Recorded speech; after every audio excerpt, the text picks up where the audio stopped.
Hey guys, Palsteron here, and today let's talk about Vaal temple farming. So over the last 3 days over on twitch.tv/Palsteron, we've been doing quite a bit of an experiment regarding Vaal temples and farming Vaal vessels. Now usually when I do these strats, I like to present it after I'm done with it, because usually I make a few adjustments in between. I kind of want to know around about how much I made to kind of know if it's actually a good strat or not. However, since this is a really confusing strat, it's a little bit different. I want to put it out first, and then we're going to do a currency breakdown in a different video. Once it's out, I'll link it down in the description or in the comments. There's definitely a little bit more to the strat than meets the eye at first. I also want to point out that I'm definitely not the first person to do the strat. There's been a lot of people before me. All this is my spin on the strat, and I kind of combined it with Harvest. We're going to go over why a little bit later. But let's jump into what makes Vaal Temple so special. Now, the Vaal Temple is actually a map that is not on the Atlas whatsoever. The only way to obtain it is by corrupting a tier 16 map, and then you have a chance to get one. However, they do drop quite a bit from corrupted rewards. They drop from Simulacrum, they drop from divination cards. So as you can see here, if I look at bulk, there's a lot of people with quite a few of them. So you can kind of use it in a strat without having to kind of sustain them yourself. You will just have to buy them. However, this map has an incredibly atrocious layout, which is why you don't want to run it. However, there's a nice little trick here, which has been used for a while now, which is the Twist of Fate keystone. So what this keystone does for you, we're going to go into this a little bit later, is it basically transforms your layout. Now it does way more, but that is the most important thing. You will not have to run this extremely bad layout at all. This randomizes what map layout you get. Now, if we look at all the maps, I'm sure there's some really annoying ones that you probably don't want to run, but on average, 99% of the time, it is going to be better than the Vaal Temple. I think maybe the only maps that wouldn't be as good would maybe be cells or mineral pools. Now, what these Vaal vessels are, as I do on stream right here, is there are sort of strong boxes, and they have a very special few kind of traits. They're always guarded by a Vaal side area boss, and they have packs of monsters. They also have their unique drop table. So yeah, Vaal vessels, what we know so far, there's 10 of these in every Vaal temple. It is considered a strong box, and they have a special drop pool. And even if you use the keystone I just showed you that transforms the map from a Vaal temple to a random map, for example, let's say I hit a canyon, the Vaal vessels will still be in that map. So far, so good. What is in those strong boxes in these Vaal vessels? Well, the drop pool consists of, first up, double corrupted uniques. And these range from absolutely terrible to GG. That's not me. That would be lucky.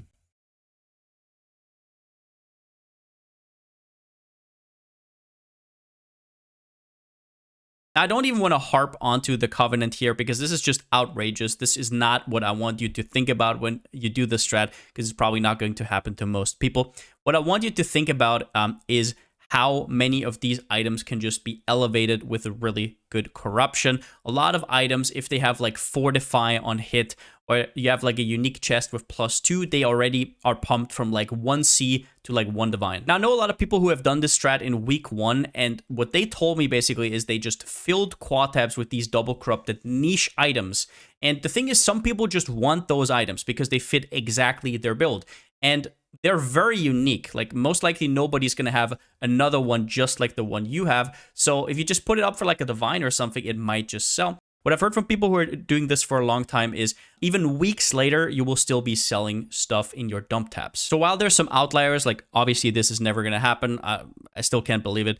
Stuff like this, for example, can happen. Stuff like 5 divine items, 4 divine items. Any chest with like +3 or +4. Like, for example, on my current build, I'm running a lightning coil like this, and you could drop one like this. It's obviously extremely unlikely, but this is only one part of the drop pool right here, and this is basically where the gambly nature of this sort of strat comes from. Now, the second part of the drop pool are double corrupted rare jewels. As a lot of you will know, basically every build wants a corrupted blood immunity jewel, as well as that a lot of builds also want stuff like mana reservation efficiency in their implicits, and some of these can be insane.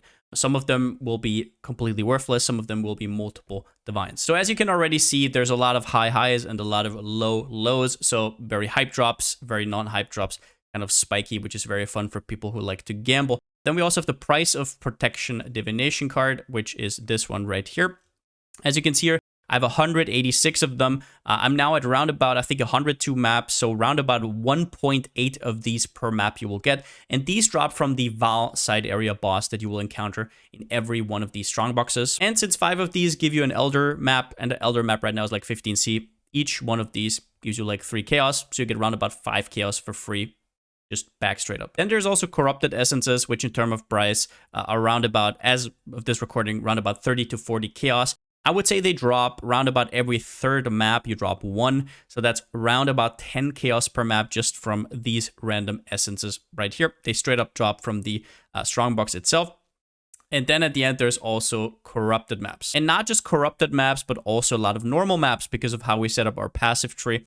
Just so you can see here, we're already getting to the absolute limit when it comes to our map folder right here. I also have some extra maps that didn't fit anymore. What I did with my atlas is I basically favorited some of the maps that sell the best, and you're going to drop a lot of them. I'm sort of at like 100 city squares, coves, and so on. Okay, so now that you know why we run Vaal temples, how does it actually work? As we already talked about, Twist of Fate, the keystone, changes the layout of Vaal temple. Not just that, it completely rerolls all the scarabs, all the map crafting options, just everything about the map, also the map mods. And how to combat that, especially Reflect, we're going to talk about later. Now, so basically, this is there so we don't have to run actual Vaal temples, which are terrible. I would never want to do that, and I never would want anybody to do it. Next up, these 10 strong boxes, which are basically Vaal vessels. Let's kind of correct that here so it's not too confusing. The 10 Vaal vessels that you have on your map actually are on the map, which means they scale with map effect. Map effect are these nodes up here. They usually give 2% increased effective modifiers, but we're also Wandering Path. Now, Wandering Path makes it so notable passives like this do nothing. However, in exchange, all the small passives have double the effect. So for example, the 2%, we can see it right here. If I didn't have this allocated, this would be 2%. And if I have it allocated, this is 4%.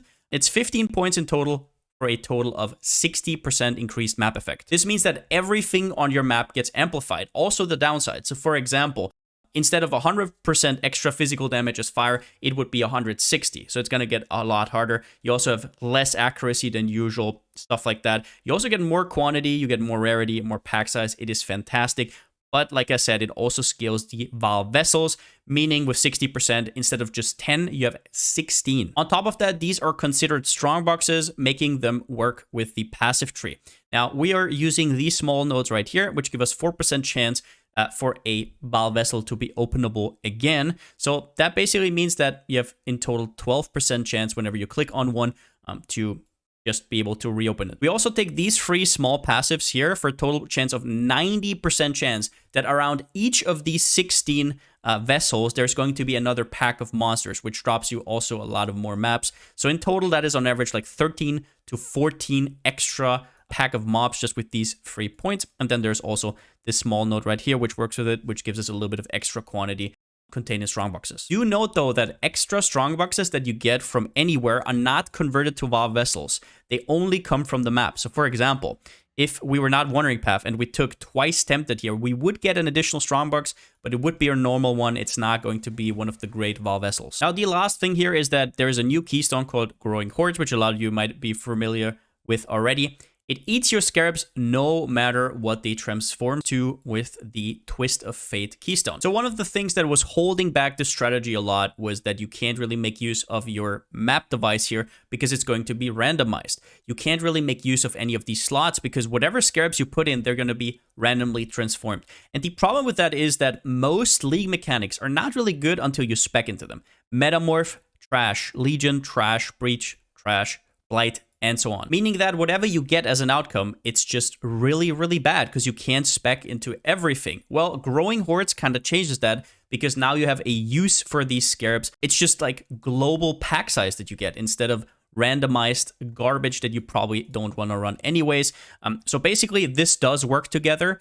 Just because the Twist of Fate changes it does not mean that it doesn't get consumed. So what happens is you put in the scarabs, they get transformed randomly, but at the end of the day, it doesn't matter because all your scarabs do is they give you pack size. So just being able to use those map slot devices here is already a huge buff. Now, before I show you a map showcase, I want to quickly talk about kind of the thing that might scare you the most, which is that Twist of Fate actually randomly transforms all these map mods. So basically, I think what it does, correct me if I'm wrong, I think it takes the map and randomly rerolls it to 4 to 8 map mods. It could also be corrupted, unidentified, whatever. It's completely random. What that means is that all of the mods that you see here are completely irrelevant because they're going to be changed anyways. However, the biggest thing is that most people can't run Reflect. And that is a big problem for my build as well. And the solution that somebody in my chat came up with is pretty smart, which is just this compass right here. Players and their minions cannot take reflected damage, and your maps contain 4 additional packs with mirrored rare monsters. So this compass is very cheap because it's incredibly common. It gives you a little bit of extra rare monsters, kind of pays for what you put into it. But then it also says you don't take reflected damage. And one of the things about Twist of Fate is it does not shuffle your compasses. Anything that we put here on our wash stones, we keep. Now, before we go into the map showcase, quickly, what else am I doing with my Atlas passive tree? So all the small nodes here that give you a chance to duplicate your maps are huge. A lot of your returns will be from just dropping an absolute metric ton of maps. So duplicating them, we get up to an additional chance of 37 to duplicate it. So that's kind of like 37% more maps. We're also using Wandering Path, as I already talked about, so we can't use any of these notables. Now, to complement this strategy, we can do whatever we want, but we're obviously going for map nodes right here to complement the map farming. But the one thing that fits the best with a Wandering Path strat is Harvest. This strat is a lot of gamble, and what it kind of needs is something to bring it down to have some easy and reliable way to get that currency back, and that is Harvest. We're taking all the small nodes right here. We're not using a sextant. This is completely no investment in terms of that. We have the chance to get a Sacred Grove for I think a total of 60% chance, yeah. And then we on top also have the 8% chance that's just normal. So 2 out of 3 maps we're going to have a Harvest. Also, since the yellow crops right now are worth way more than the other 2, we're also taking the reduced chance to grow blue plants and the reduced chance to grow purple plants so we can get more monies. Which also means that whenever you have the chance, pick the yellow plants over the other ones. Now, we're also using Eater altars. This is basically up to you whether you want Searing Exarch or Eater. I kind of just wanted to have the Hype Divine trend sometimes. I think on average, Exarch is probably going to come out as better. Important is, as I said, that you have all the map effect small nodes up here.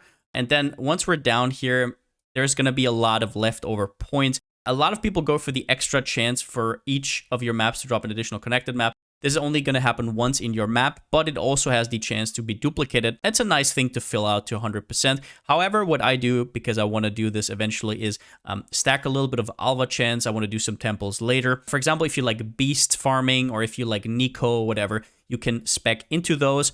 Usually they're 1%, like I said, but because we're Wandering Path, we have the chance to pick all of these up for an extra 2%.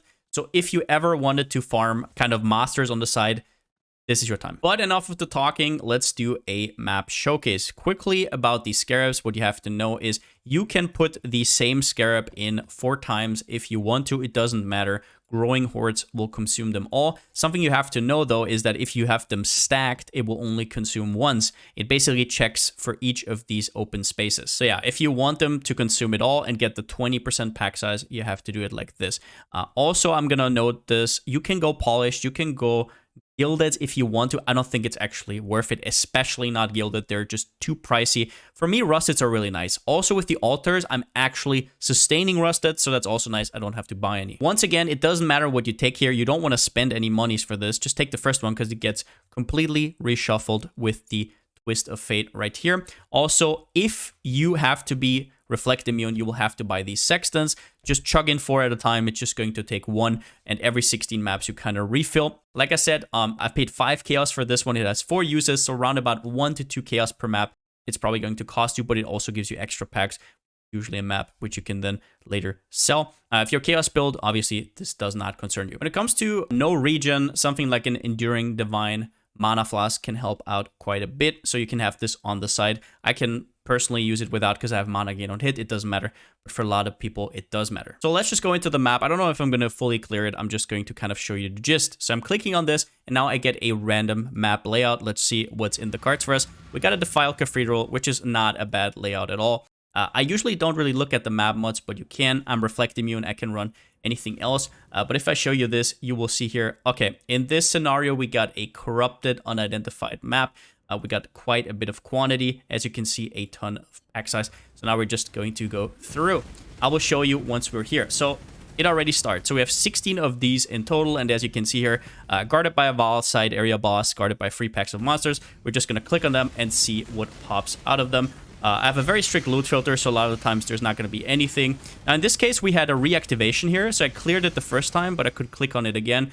Sometimes it doesn't really give you an animation when that happens. Sometimes when you cleared everything, just click on it again just to check. In this case, I'm just going to D&D real quickly. In this case, I got a pretty shitty double corrupted item, but I'm just going to pick it up for completionist's sake. We're going to see if there's anything here. Okay, that's not too bad. So one of the downside of the strat is that you really want to check everything. In every crevice, there could be one of these strong boxes. So you really want to full clear. Sometimes you miss them, right? So another thing that I would tell you is if you cannot stand a single Ice Nova, you're probably going to die on this strat. It can be really rough. You're going to click on a lot of these. So in this case, we can activate it again. As you can see here, Essence of Insanity, that's like 30 chaos. Let's click on it again. There's another double corrupted item. Pretty trash overall, though. Now, the expedition we're just going to skip. We don't have any support for it. There is another one right here. Let's see what pops out of it. Explodes. So usually you don't want to really stand near them. Physical as extra cold. That's actually pretty damn good. I think this might actually sell. We'll see. Maybe for a few chaos. Let's go up here. Like I said, you always want to check everything in those maps. Sometimes you get a good layout. Like, for example, sometimes you just win the lottery with an atoll or a strand or something, and other times you're going to get punished. It is what it is. Just trust me, it's all better than something like a Vaal Temple, a natural Vaal Temple. Let's move on here. But yeah, this is basically the gist of it. I don't think I can add any more to this.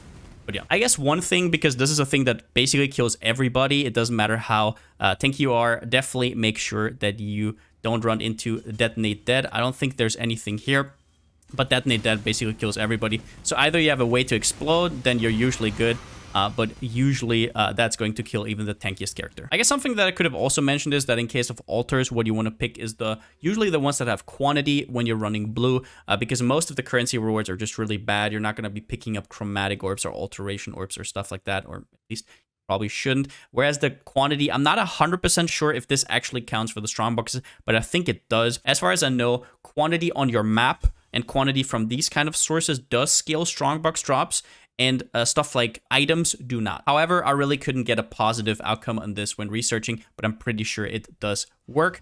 Overall, it's still good because you drop a lot more maps. And just so you can see, this is what we dropped from a map. We got pretty lucky. We got 2 of these essences. We got some double corruptions right here, right? Really goofy items. And what is definitely not a fluke is the amount of maps that are dropped here. In fact, this is actually a low amount of maps. Usually you'll drop around about 9 to 10 back per map. A big thing that we have to talk about with the strat is there is going to be so many uniques that are double corrupted that are very niche that might sell, but you still have to store them somewhere. So the people who have quite a few quad tabs will be more incentivized to run this strat. What I will do after I'm done is I will put all of the double corrupted items into a stash tab, price it for a certain amount, price it down over time, see if somebody needs one of these quirky items. Overall, if I get an immediate sale, I will look it up and see, oh, maybe this is actually more than 1 divine or whatever I priced it for at the start. So in order to do that, though, you need that stash base. If you're somebody who has like 4 or 5 stashes, you're free to play, or somebody who has just a few quad tabs to kind of manage stuff, this strat might just be very, very clunky. And even worse, you might have to vendor some items that might sell down the line, maybe even for multiple 100 chaos. Which is also, by the way, why this strat would be, I think, the smartest in like the first week of the league. First week of the league, you farm up these uniques that will sell sort of over the league, and you have sort of like a passive income. And the more time you spread that out, the better. Now it's already 1 month in. So if you're like planning to quit in a few days, obviously a lot of those are not going to sell. Doesn't really take away from how fun these drops are, but this definitely will take away from your currency. But then again, if you're quitting in a few days, then that's that anyways. So now that I kind of laid it all out, can your build actually run this strat? Because this is one of the not that easy strats. It's kind of weird. So the more map mods you can run, the better. As I talked about, you don't know what's going to be on your map, and you don't just want to throw away, I don't know, 10, 15 chaos, whatever Vaal Temples cost when you're watching this. You don't just want to throw them away and open the next map. So you really want to have stuff like a mana flask if you can't handle that. And you want to have these kind of sextants to counteract reflect. I guess an upside would be that you don't need crazy single target damage. The Vaal bosses from the strong boxes are not tanky at all. So that's cool. It's not like essences or metamorph where you actually have to have almost a boss art to do it or a very decked out character. However, what you do have to have is a little bit of a defense because this strat is incredibly rippy. And you probably will not get levels while doing this, at least not if you're like 96 or higher. It is incredible how rippy this gets. And that's for a few reasons. Now, obviously, strongboxes itself are incredibly rippy because they have detonate dead, they have ice novas. So if at least you cannot withstand a ice nova, you're going to be completely devastated in the strat. Because even if you think you can kind of dodge it, sometimes the map has AoE, sometimes you forget about it because you're clicking so many, sometimes you're clicking some at once because you want to be fast.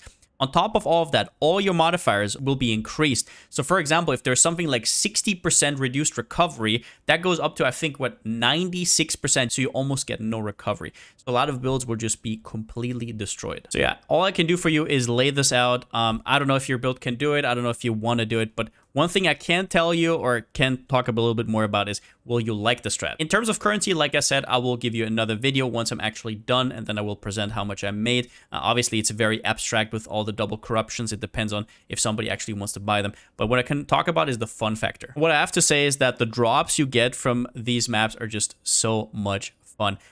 A lot of these actually make me want to reroll, which is actually my second point. Items that will make you want to reroll. Like, for example, this Debian's Dirge here with Fortify and attack speed. You will just see certain items that you will never, ever dream of finding. I don't know, like even leveling items. There's certain leveling items that are requirement level 1 or level 5, and they have like double corruptions, and you're like, what the hell is happening? Obviously, on the higher end, you get stuff like bow additional arrow on quivers. There's just a lot of things that you could get inspired by, right? Like a thrust breath with AoE and extra physical damage. Something like this, a lot of +2 stuff, a lot of +4 gloves, right? Maybe an Abyssus with, I don't know, fire. It's just very goofy. Let's just say it like this. The loot in this strat will be like no other. So if you're looking for something to kind of break the monotony, this is definitely something for you. It has been an absolute blast for me. For now, let's talk about some of downsides though. And I guess the ever-changing layouts, because you always get a random layout, can be an upside or a downside depending on who you are. For me personally, I like running the same map over and over again. However, if I get a payoff for running a lot of different maps, it's kind of cool. You're learning the layouts, which is already nice for next league, for example, when you have to clear them all again. You learn a lot about the game in general. However, this can also be a downside because whenever I get mineral pools, I just want to off myself. Now, the biggest downside that I will say is that you don't need to check every corner, but you probably should. These strong boxes can be in some like crevices where you think there's nothing, so you kind of want to always like circle around and look everywhere. So these maps can take a little bit longer. Overall, I still feel like it's worth it, but that's something that you have to decide. And then there's also the downside that you probably, like I said, need quad taps to like store all of these items. Whenever you're done with your session, you're gonna need 1 or 2 or however much you pick up. Throw everything in there, price it for a certain amount, and then it's going to sell over time. You would be surprised at, like I said, how some of these goofy items actually sell. It just takes some time for somebody to be interested. So yeah, in conclusion, I'm absolutely loving the strat so far. I'm going to do this for another 2 to 3 days. I know people who hate the strat though, so I would definitely not jump in like I do. I'm just an all-in kind of guy. I just bought these. We're just going to do them all. I'm going to run them over the next few days. Don't be like me. Test out a few of them. You can buy like 3 and then kind of decide from there. Obviously, I know it's very annoying to having to respect the passive tree and stuff like that. You don't have to respect everything, but just try out the sort of twist of fate stuff. What I will say is that the harvest stuff I would definitely not cut. It is a very nice counterbalance to the goofy drops. Harvest has very, very just like consistent drops to kind of give you back a little bit of the currency that you invested. And yeah, if you don't decide to use it, maybe you just learned something about the game. I definitely think it's pretty cool to know niche strategies like this. In general, I'm loving this patch so far. There's a lot of things to explore. And yeah, see you next time. But that's it for the video. If you liked it, give it a thumbs up. And if you haven't already, subscribe. As always, a huge shout out to my Twitch subscribers and my Patreons. I couldn't do stuff like this without you. Thank you so much for the support. But yeah, we've been doing this for the last few days, and we're definitely going to continue. We're now at day 4. So far, some very interesting items. Obviously, some highlights that are going to come up. But in general, just something that kind of like is out of the ballpark. It's not something normal. It's not the same Legion, the same Metamorph, something a little bit quirky. But with that being said, there's still another slogan. See you next time.